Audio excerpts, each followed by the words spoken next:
Hi everyone.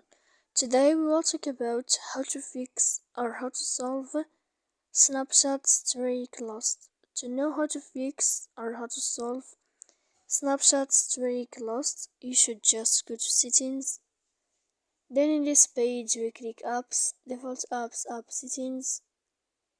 Here in this page you will enter to this window of Snapchat and you will enter. When you'll find this page of app info, you will enter to force stop and you will click OK. Then we go to click storage. Here in this list you will enter to clear cache, and in the end you can go to Play Store. You will search about Snapchat. When you find it, you can update your application. So please don't forget to support us by like and subscribe. See you next time in another video, and thank you for watching.